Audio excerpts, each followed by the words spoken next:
Hey, what's up, everybody? Back and going to be tracking my numbers today, except it's a little bit different. Today is actually going to be an off day for me for the workouts. One, I'm still going to do a little bit of stretching. I'm going to get the foam roller out and do some things. I'm not going to do a full exercise like I normally would. And for my food, this is actually sort of like my cheat day or my cheat meal. Tonight, the family and I are going to go and get something to eat at a restaurant.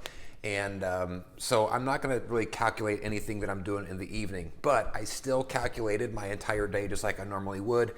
And you might say, why? That seems like a giant waste of time if you're not going to follow it. Well, for me, it's one of those things about consistency. It's about if I start choosing days that I don't enter my numbers or I don't go through that routine of tracking my numbers, for me, what I've learned is that leads towards more days where I just decide not to do it. So for me, it sort of is a commitment issue to be able to say, okay, I'm still going to put my numbers in just like I would every single day. So I did that. I built an entire day just like I would any other day. So what I'm going to do is I'm going to show you how I built this, where my final numbers ended up. And let's go ahead and take a quick look. Okay, so let's take a first look at the numbers at the top. Just like every other day, my goal for my overall calories is to be just a little bit over, but like less than 50 total calories. So you can see here I'm just about 30 calories over, right in the range that I want to be at the end. So this is a good day for me.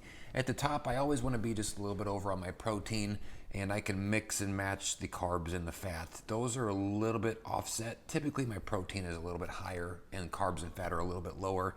But I'm still within the range that I want to be overall, so I'm happy with this particular day and the way that it was built. So let's first look at, every other day that I show you, I have a pre and a post-workout meal that I put automatically. Both of those always have a scoop and a half of protein, so I can hit my protein goals throughout the day. And usually they've got some sort of combination of raisins or dried wasabi peas or something like that. I mixed it up just a little bit and did a scoop and a half of protein and a tuna pouch, which, now that I say it out loud, may not go together very well, the chocolate and the hot buffalo style tuna, but that's okay, I'll deal with it. It still helps me hit my numbers. As far as the post-workout, I built it like this, same scoop and a half of protein, but I ended up putting one Pop-Tart into that, so I really kind of needed some carbs for my post-workout. So I put a single Pop-Tart in there. I think those numbers I think are actually for the blueberry. I think that it just says Oreo. So my pre and my post workout are done. I put those in first, and then I built my meals. So starting with breakfast, I went with a high carb breakfast, 2 cups of milk, 4 ounces of the cereal itself, and then I added in another half a cup of raisins. The cereal is Raisin Nut brand. More raisins, the better. So sometimes I do this meal at nighttime. I went ahead and just did it for a breakfast meal here, just to kind of do something different. On my lunch, we've seen this before. This is pretty basic for me.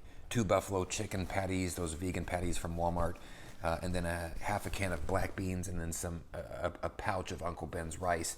This whole thing takes about 3 minutes to make. So kind of a nice little meal there. What I'll end up doing is put some Frank's Red Hot sauce on it, and then maybe some 0-calorie mustard or something like that, because I guess I'm gross. Dinner. So here's my dinner. 2 wellness wraps. Those are just like these wraps that we get from Walmart as well. Nice low-fat wraps. I was going to do 7 total ounces of turkey on each one, or not each one, total, so 3.5 on each.